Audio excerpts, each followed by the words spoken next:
அஸ்ஸலாமு அலைக்கும் ஃப்ரெண்ட்ஸ். இன்றைக்கி ஷார்ட்ஸில் வெங்காய சட்னி எப்படி செய்யலான்னு பார்க்கலாமா? அதுக்கு ஒரு நான்ஸ்டிக் பேனை ஸ்டவ்வில் வச்சு 2 ஸ்பூன் அளவுக்கு ரீஃபைண்ட் ஆயில் சேர்த்துருக்கேங்க. ஒரு 11 காஞ்ச மிளகாய் சேர்த்துருக்கேன். ஒரு 3 பச்சை மிளகாய் கீரி சேர்த்துடலாம். அது நல்லா பொரிஞ்சதும் நான் வந்து 1 கப் அளவுக்கு வெங்காயம், ஒரு 5 பூண்டு போல் சின்ன துண்டாக இஞ்சி சேர்த்துருக்கேன். உங்களுக்கு காரம் எந்த அளவுக்கு தகுந்த மாதிரி தேவையோ அதுக்கு தகுந்த மாதிரி நீங்கள் வந்து சேர்த்துக்கலாம். இந்த சட்னிக்கு காரம் கொஞ்சம் தூக்கலாக இருந்தால் நல்லாயிருக்குங்க.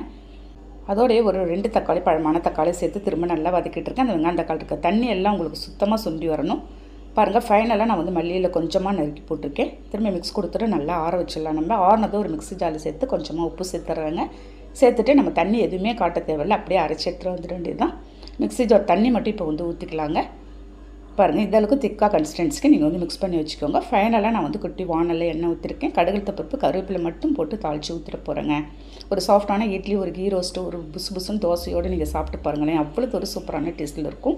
சான்ஸே இல்லை ஃப்ரெண்ட்ஸ். ட்ரை பண்ணி பார்த்துட்டு எனக்கு கண்டிப்பாக கமெண்ட் பண்ணுங்கள். நாளைக்கு பார்க்கலாம். பாய்.